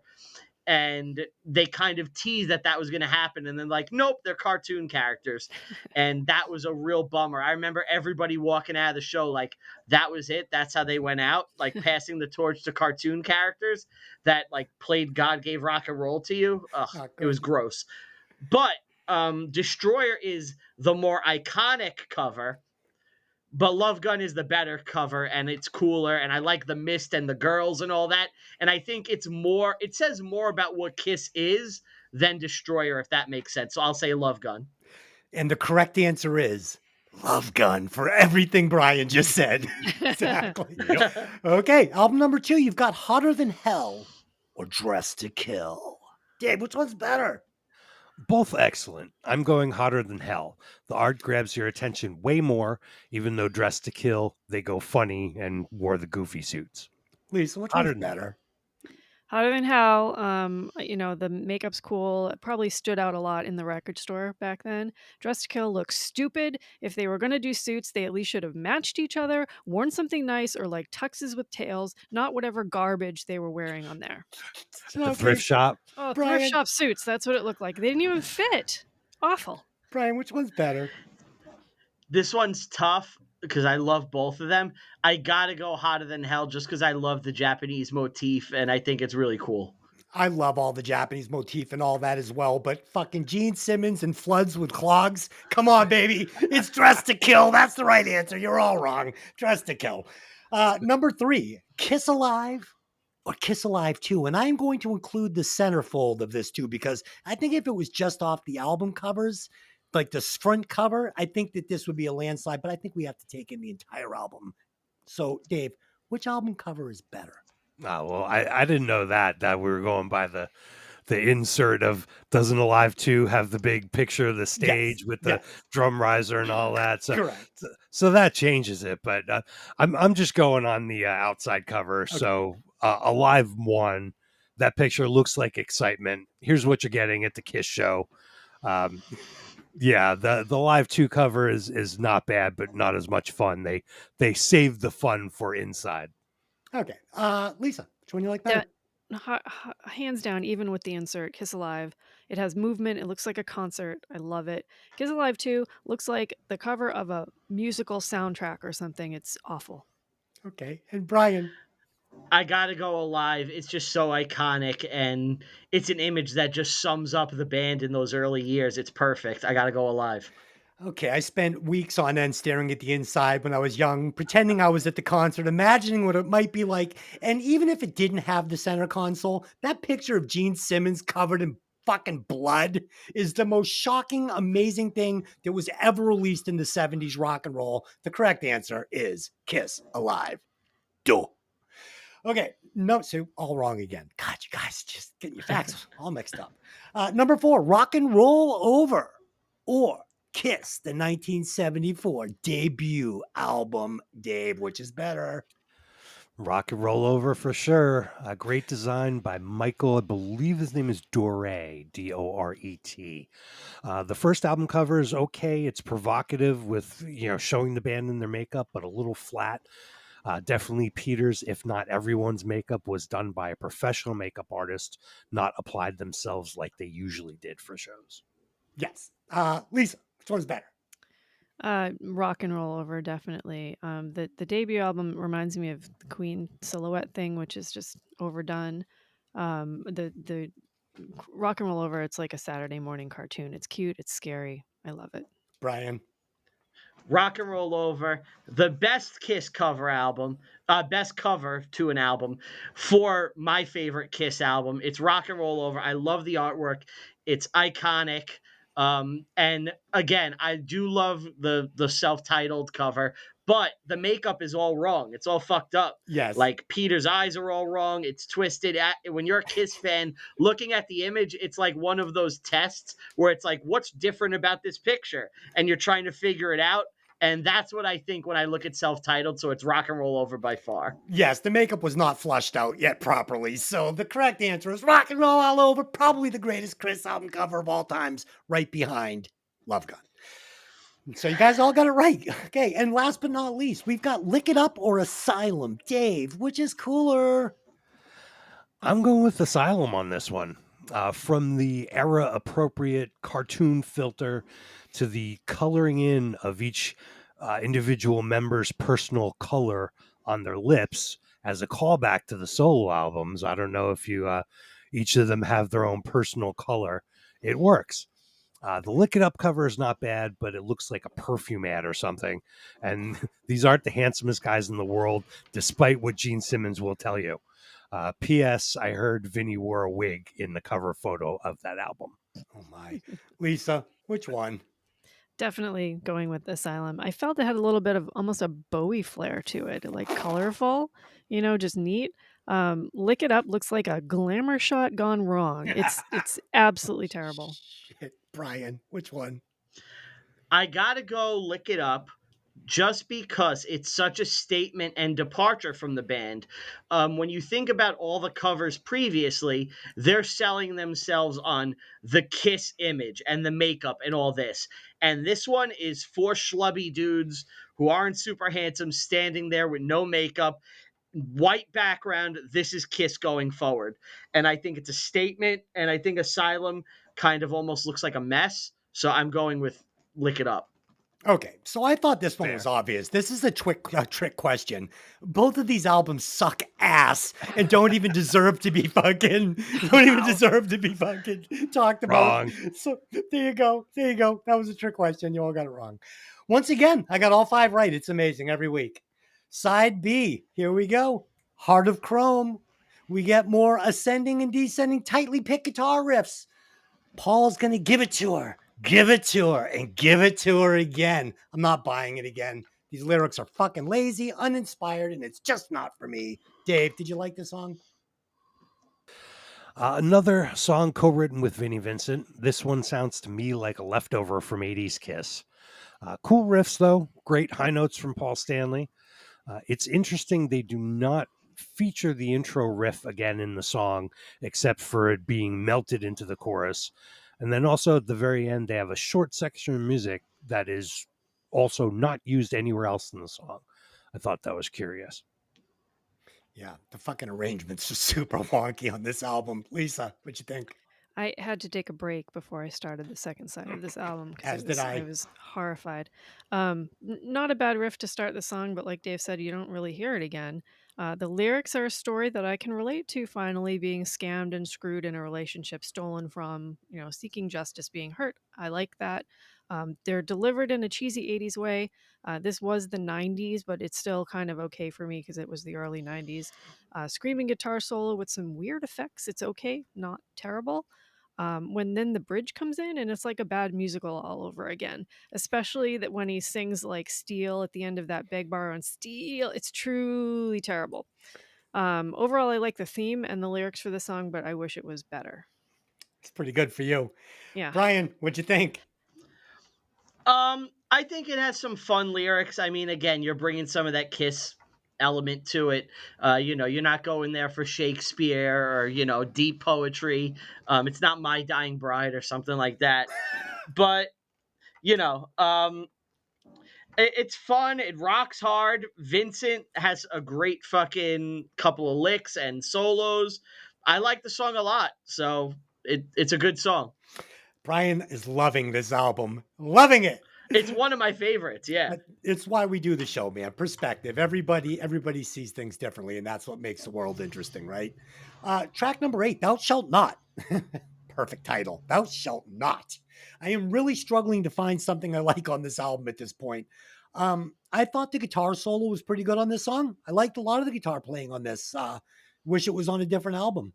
But when we get Gene painting this picture of himself as a gritty kid from the streets, it just feels made up like bullshit. I mean, come on, man. I imagine this guy growing up like in Queens, like coming home after school and his mom makes him a peanut butter jelly and butter sandwich, cuts the crust. He's not a badass. I, for me, it's just one of those things in music. I just want it real, man. Just tell me how it really happened. Yeah, it's forgettable. Dave, what do you got? This one is Gene's middle finger raised to all the Bible thumping hypocrites. He wrote this one with Jesse Damon, who is the singer and guitarist of a band called Silent Rage. Jesse had been helping Gene demo a number of songs. He also sang some backup vocals on the album. Pretty basic rocker, nice vocal layering, great singing from Gene. Not a chart hit, but great album track. Lisa. Oh, don't hate me for this one. Very early 80s sounding song to me, almost like they maybe wrote it in 85 or something like that. The songs are starting to possible. Yeah. The songs are all starting to sound the same for me. Kind of having flashbacks to listening to like a Tool album. Everything's kind of melting together. The melody never changes. The delivery of the chorus never changes. The arrangement never changes. I don't really like the chorus. I think another songwriter could have taken the name of this song and come up with like something much better, like a nice a banger for the name of this song. There's a little blasphemy in the lyrics, which I like that. Not delivered very well though. So, well, the son of a bitch must be crazy, telling me I'm going to go down. I said, this ain't the Inquisition. You ain't the son of God, and I sure as hell don't give a damn. Okay, at least it doesn't rhyme. That's the best thing I can say about it. The guitar solo, not so great. Almost feel like I could have played it, or maybe Corey Feldman. There's a weird like dead air stop in the middle of this song after the last verse. I usually like dead air stops in songs. Skid Row does this really nicely in a lot of their songs. This one was awkward and long, and I thought the song was over, and I was like excited, and then it came back. And then that little got it right at the end was stupid. So you love it if it was a different song. It was awesome. And played by someone else at a different time. Perfect. Brian, what'd you think? I think it's simple and effective. This isn't a top tier Kiss song or anything like that, but I think it does its job enough to be a solid track on the album. I think it works with the album. I like the defiance in it, and I love that thou shalt not. It's like simple, it's badass. It definitely could be better where that's like more anthemic and people are like chanting it in chorus. I don't think anyone would do that. But I feel like it's so close to getting there. It doesn't quite get there, but I still overall enjoy the song. It's fine. It's a good rock song. I wish this album was done by some other band I never heard of. I think it'd be different for me, a different listen, like some kind of goofy like Britney Fox band or something. I don't know. Track number 9, Every Time I Look at You. So the song is fine. It's produced well. All the playing is fine. But if you think about all the other ballads that were available at the time that this came out, this is very weak and forgettable. I mean, it was so easy to write an amazing ballad back then. Same 4 chords everybody used. Every rose has its thorn. I won't forget you. Lane Train to Nowhere. Like you name it. There's a million different songs that were better than this one. It's forgettable. Paul Stanley, who usually has a shitload of character in his voice, no character here at all. These lyrics are super vanilla. This is nothing that stands out to me. It's boring. I mean, it's fine, but it's boring. Dave, what did you think? The song was the 5th single released from the album. I do not remember this one being pushed at all. I may or may not have ever seen the music video they made for it. And then I checked it out and I went and watched the video and nope, I'd never seen it before. What's with the George Michael scruff that Paul Stanley has? Is that so we know he's been up all night and depressed from getting dumped by his girlfriend? Oh God. Why did they film the video in Dracula's castle? Gene looks like he needs a coffee.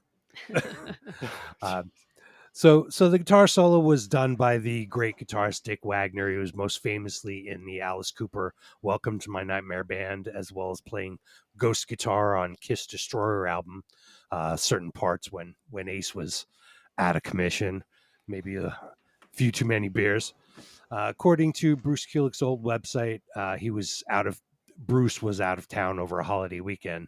The band was in a rush to get a finished version of play for the record label, and they just pulled Dick Wagner in to come do the solo. Bruce was a little sad about that, but he wound up loving it. He really respects Dick Wagner's work, so he was okay with it. He said in a bravewords.com interview from 2012, by that time the power ballad was on the way out. At least it had a real string quartet, which is a Bob Ezrin specialty. There was no synthesizer. Nice song, sounds great, but as Bruce said, a little late for the power ballad craze. Were they trying to make Forever Part 2? Maybe. Worked well on the previous album. Paul's voice is really strong here, and it's a shame he can't sing like that anymore. Lisa, I want to say Ace Frehley, the only real rock star, like the real car crashing, drunk, dude, that interview they do where fucking Ace is shit-faced and everyone's like, fucking Ace Frehley, it's a fucking bloodline of Kiss. Lisa. Oh no, the obligatory ballad. Not looking forward to hearing this after so far. There's no way that there's a Forever on this album, right? And Forever's not even the greatest song, but it was definitely passable in 1989. Okay, so he cheated on a girl and he wants her back. The lyrics are empty. Because you're everything to me, you're everything I need. Yeah, I don't believe it. If somebody's the love of your life, you don't fuck them over. I don't believe you. It's an empty song. I like the piano, but the production is a little weird on it, like it's faded out. And I'm glad you said something about the strings, because you said, yeah, live strings. It was live, right? Okay. A real string quartet. Yeah. So my notes are according to Bruce Kulick. Yeah. So my notes are the strings were washed out. It would have been much better if they were synth. Yeah. In case you've never heard the show, everything's better in synth. Yeah. So I think it would have been if the song could have been produced a little better with the piano brought forward a little bit and the strings better, and that steel. It sounded like a steel guitar solo they had on this. Am I wrong about this? It was regular guitar, but he played the style he played was kind of countryish steel guitar style licks. Yeah, it was a confusing arrangement for me for that. I feel like they could have brought up the guitar solo a little bit and made it stand out a little more. Yeah, everything was just in the wrong mix for me. The song is so long. Please make it stop. So. This album is so long. Baby, baby. Brian, have you ever drank yourself to sleep drinking vodka and Hawaiian punch after a bad breakup listening to this song? Mascara running down your face?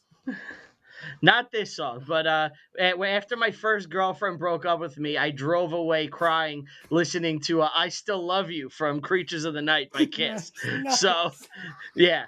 But I like this song a lot. It's a fine ballad. It's not a Forever, which, I think is their best ballad. Beth is okay, but I prefer Forever.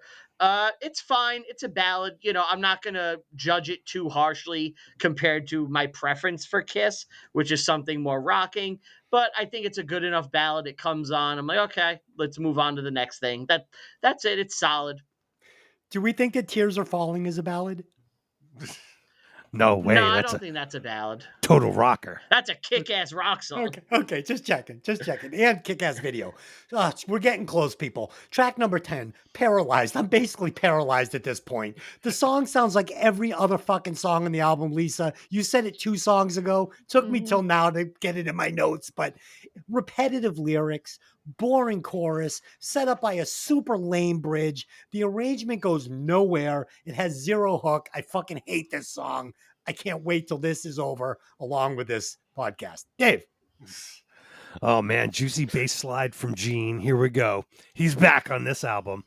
Gene Simmons was sort of checked out during the 80s, acting in movies and working on other things, maybe not putting in as much effort into Kiss as he should have. This song's pretty cool. Again, not a chart hit, but cool swinging drums. I like it okay.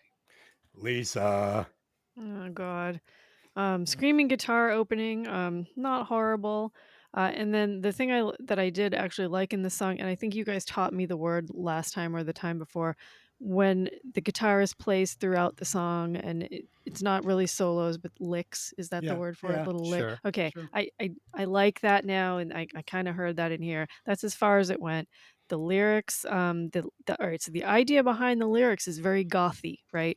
Being numbed and waiting for death. Kudos for that. I really like it, but they don't deliver it well. It's a lot of rhyming with no separation. One of the rhymes is like they rhyme lobotomized with an anesthetized. Like, come on. Right? The cadence of the lyric delivery is super boring. And then the spoken word part comes in and I perk up. I get interested, but it's gone in like 2 seconds. The solo drums with like the sparse guitar, it's okay, but I'm lost and confused by this point. Where did the song go? Did they just like start jamming? Is it like they're a jam band now and there's just like a jam in the middle of this song? Oh wait, the song's back and it's terrible again. Like I don't even know what's happening here. Towards the end, there's what I thought what might be a female singer in the background. I got a little excited, but I couldn't find any information on this, so I imagine it may just have been Paul Stanley in falsetto. They were opening I for a puppet show. I have heard Bruce in his material on his old website. He said that Bob Ezrin did some studio trickery where they would take some of the background vocals and put them through a pitch shifter Mm, and pitch it up an octave that just had to to be get it. a different tone Yeah. for the backups. They should have done more of that because it was only for like a line or two, but it was really good, and then it went away. I'm just lost on this song. The jam thing just threw me off. There you go. Brian. All right. This is my least favorite song on the album. I always forget this song exists. It's mostly fine. It has good licks, but it's totally forgettable. It's just a song I completely always forget about, and I love this album. And I'm like, oh yeah, this song, and it comes on, and I remember that it exists. And I listened to the album not too long ago, and I still forgot about the existence of this. After this podcast, I will forget again about this song. Perfect. It's just it's a forgettable Kiss song. When you hear it, you're like, oh, okay, it has some good licks, but totally forgettable and fluff. I I will give Gene Simmons this as an actor. I enjoy him, and specifically in Trick or Treat. I wish that they had used that character more in the movie. It was a great character, and it wasn't enough. So good, so good. We get some great Gene looks. Goatee is fucking perfect in that movie. Okay, track number 11. I just wanna. This song is built around this horrible chorus, and the cracks are filled in by Paul Stanley. And again, I quote, shooting like a Roman candle all over this fucking lame ass song. It's terrible. I am so done with this album by this point. I can hardly listen anymore. That's a fact. Dave. This is single number 4 off the album, written by Paul and Vinnie Vincent. Hello, delivery. Did you order the extra cheese? Here it is. I got a body built for sin and an appetite for passion. Yuck. The music's great, though. The way the guitars play off each other and some of Eric Singer's drum fills call back to classic Kiss. The funny part of this song is the main tagline is, I just want to forget you, but they add in a little stutter part, I just want to leading back to forget you. But it sounds like they're singing, I just want to fuck. And this was intentional to get parents in a tizzy. What kind of garbage are you listening to? The video is mostly the band against a plain white background and Paul Stanley's chest hair. They even flash on the screen F-U-H, so the FCC knows they're not cursing. Nice solo from Bruce, including some slide guitar and then a weird a cappella vocal section. But whatever, it's short enough. Song is okay. So, dude, again, clever and stupid. Fucking Beastie Boys, right? Brass Monkey. There it is. That's how you use this trick. It's cool. Everybody get This is not that. Lisa, go. So by the name of the song, I really wanted this to be like a kick-ass rocker, right? There's another one where the name is like they have a lot of really good song names that just didn't pan out when it came to songs. The lyrics get really bad. I picked up pretty much the same lyrics you did, Des. I'm gonna set the night on fire, shooting like a Roman candle. Ooh yeah, I'm burning with desire, and I'm much too hot to handle. Come on. Ouch. Oh, yeah. The hurts. guitar solo is okay on this one. Halfway through the song, it goes into this like Beatlesque psychedelic chanting nonsense. And if I didn't have to listen to this for the podcast, that would have been the point where I said, I just can't anymore. And I would have turned it off. The song does come back again, though, but I'm already annoyed at this point and I just want it to end. The strange thing about this is I actually really like the video for this song visually. I love the white background with the guys in the black leather and the black hair. I love the contrast of that. A lot of bands have used that visual. I really enjoy that. But the problem is that the band is dressed great and that the it looks nice. But if you look at them, they're grungy with weird goatees and stringy hair. They could have cleaned themselves up a little bit for this, and I would have liked it more. Lisa, did you see the Wild Street video where they do it on the white screen? Absolutely. Yes. So coming from Long Island and Jersey, you guys, you're familiar with Wild Street, Brian? I'm from Staten Island and I live in Jersey, but I don't know Wild Street. Okay, they're done now. They're no longer together, but great band. Check it out. You can find it on YouTube. Really good stuff. Is that like the Good Rats? They're just they were just like a glam metal band from New York, like rehashing the '80s and doing it quite well. So Okay. yeah. But for this song, what do you think? I got a body built for sin and an appetite for passion myself. So I love this song. This song is my favorite song on the album. It's one of my favorite Paul songs. I love how cheesy it is. I love the implications. Like we've all thought that where it's like, I don't care. I just want to fuck or forget you, because we know what he's really saying. I love the cheesy lyrics with the Roman candle, much too hot to handle. I love every fucking second of this. I love when Kiss is sublimely stupid, and this is that.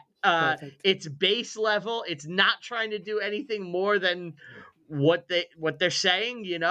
This is them hitting you with a sledgehammer, and Paul Stanley saying he wants to fuck, and I'm like, get it, Paul. I can relate sometimes.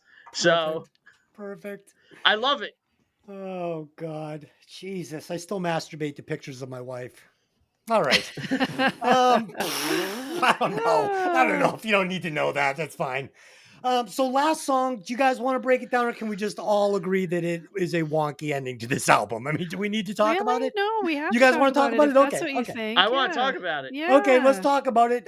He was sick. I thought it was a very nice gesture for the boys to add the track to the album. I just thought it was a extremely wonky ending to an extremely wonky album. It was kind of depressing, man. A tear ran down my face as I listened to it. Like, damn, that's tough. Like they kicked the puppy on the last page. It sucked.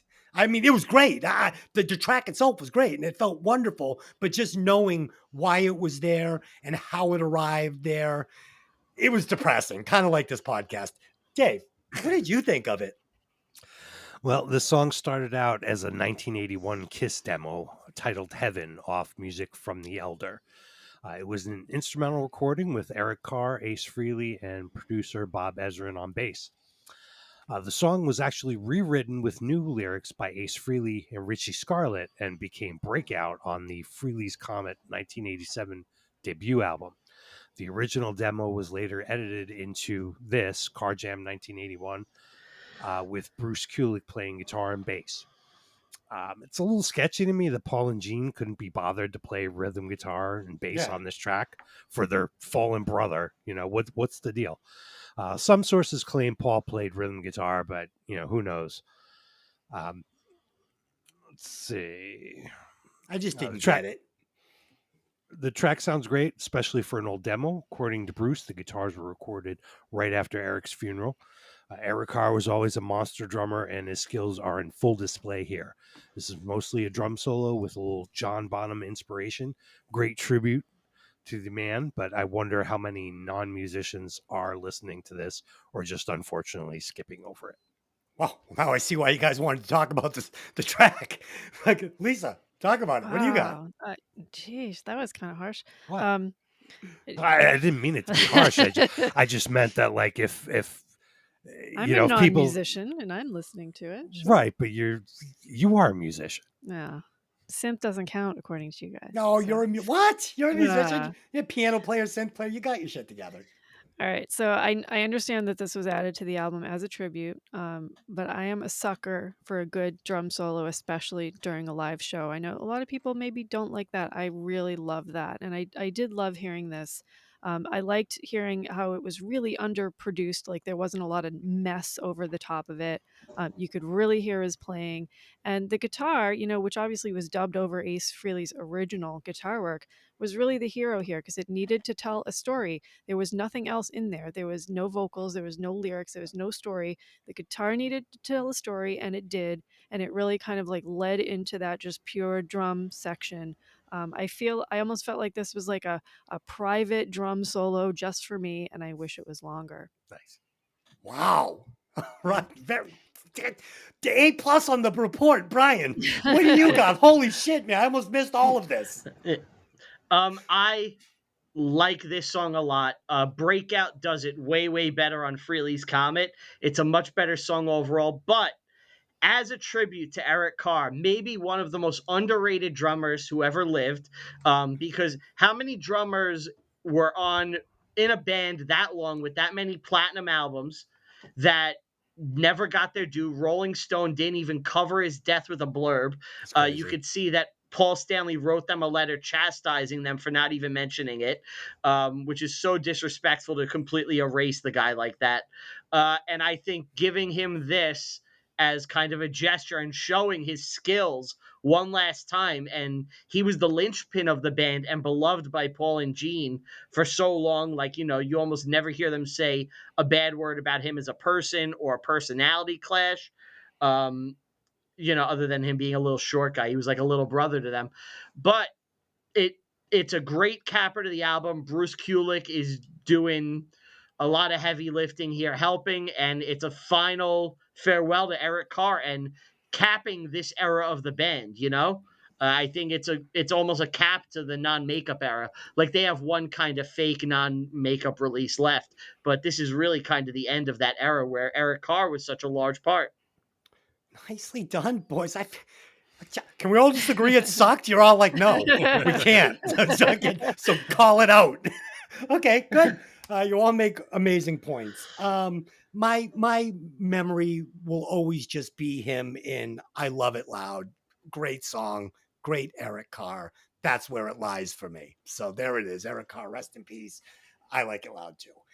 So that's it. We've broken down this Kiss album for you. I think we did a good job. I think we covered all the bases. Let's do some favorite songs. We'll bring some guys in. We'll kick some guys out. We'll score it, and we'll call it a podcast. My favorite song, Eric Carr's drum solo, because it's not a song off this album. It's fucking perfect. The song I would take off would be that goofy Take It Off song. I'm done with that. I would remove Bruce Kulick and Eric Carr, and I would replace him with Ace Frehley and Peter Criss and have them write a new album. So there you go. Dave, what do you got? Favorite song, Unholy. The song I would cut is Tough Love. P.S. Listen to the beginnings of that song and Heart of Chrome back to back. Pretty similar. If you had to replace one member, the easy answer here is to dump Bruce Kulick and let Vinnie Vincent go wild with his guitar, but I can't do that to Bruce. I met him once years ago when he was playing with his band Union at the Voodoo Lounge in Queens, New York, and he was super cool. Nice. As much of an ass-kicking drummer Eric Singer was and continues to be, I would bring Eric Carr back from the grave so a talented guy like that wouldn't have to die at age 41 from some dumbass cancer. Yeah, poor guy. Lisa. So I listened to this album on Spotify, and if you know how Spotify works, when the album ends, it starts playing something else right Yep. after, and it doesn't really warn you that you've changed albums or anything. So for me, Love Gun came on, Ooh. and I'm not really realizing that the album's over, and I was like, "Oh, I know this song. I love this song." And I was like, "I'm gonna pick this," and then I realized it isn't on the album. So if it was, I would be picking Love Gun. It's not on the album. I would say God Gave Rock and Roll to You too because of the nostalgia for the movie for me. But I feel like it's not really a Kiss song. It's sort of a cover, so that's off the list. So it's going to be Unholy. Okay. And who are you kicking out? Oh, I'm sorry. I would cut out Take It Off Just Like You. That song was absolutely awful. Um, so for the replacement, this was a little tough for me because I don't really like the vocals on this band, but I couldn't pick Paul or Gene to kick out. I don't know who to go because if you go back to the makeup days, I wouldn't want to kick either one of them out. But for this purpose, I'm going to kick out Gene, and I'm going to replace him with either Ronnie James Dio or with Lizzie Hale from Hailstorm. Ronnie James Dio. You're going from 6'5" to fucking 5'6". Yep. Perfect. Perfect. Brian, I usually we split these two segments up, so I kind of threw Lisa off with that. But go ahead. Song you love, song you hate, and who are you replacing? My favorite song is I Just Wanna. I love how cheesy it is. I love the bassness in the lyrics. My least favorite is Paralyzed. I always forget it exists. I'm really struggling with who to replace because I love this lineup of Kiss. I wish Bruce and Eric Singer both continued on, but Bruce left and was replaced with Tommy Thayer. And I like that era of the band together, and I wouldn't mind one more album with them. So I'm going to replace Bruce with Tommy Thayer. Nice. Nice. I like it. I like it. All right, so that's it. We've done it. We are now going to score it and log it. I will get us started. I absolutely hated this album, mostly because it sounded nothing like Kiss. It had horrible, desperate lyrics. Obviously, the musicians are solid. Gene and Paul are great singers, but I can't get past the songwriting. So for me, Revenge is pushing 25 watts. I will never listen to anything off this album ever again, in my opinion. It sucked. Dave. In an interview with BraveWords.com, Tommy Thayer said the Revenge album would have done so much better commercially if it hadn't been released in the era of 1992. By that time, 80s hard rock was on the backside of the curve, and an entire new style of rock music was coming into vogue. It was bad timing for a great song like Every Time I Look at You, which a couple years earlier would have probably been a top 10 single. I'm not really a Tommy Thayer fan. I'm Camp Ace Frehley all the way, but he is right on this one. This album would have been much more successful if it had been released in 1990 or 91. At this time in 1992, Nirvana and Pearl Jam were becoming really big. Alice in Chains would soon release their big album too. It was just a little too late for that 80s metal party bus. You can argue that they were trend chasing, putting on the black leather and t-shirts that say fuck on them, try to be edgy and piss off parents. These were guys in their early 40s at this point, not young dudes just starting out like Skid Row. But you know what? I was 17 and I loved it. I was disappointed to find out, just like most of their 80s work, they had ghost musicians. They were trading instruments, not the guys you would expect necessarily playing everything on the album, but I guess that's showbiz. So the album kicks ass definitely more than Animalize or Asylum or, for fuck's sake, Crazy Nights. I'm talking some shit here, but I keyed because I love Kiss rules, only up to about 2001 though. My final score is 73.5. All right, Lisa. Mm. I'm curious where you are. I'm never going to listen to this album ever again. Yeah. I don't really listen to Kiss generally, and not that I totally dislike them. I think they have a lot of good songs. I'll listen to them when a cover band plays them in a bar. If we did some other album for Kiss, I probably would have found a lot more good things that I liked. I do like older 70s Kiss makeup style. This style of music was falling off the cliff in 92. It was already dead. I feel like Gene's kind of burying in the grunge movement and kind of broke the identity of the band, right? Like they were trying to be glam in 92. Gene was really into grunge. He was trying to bring grunge into it. There was a metal edge to it. They lost the identity for me.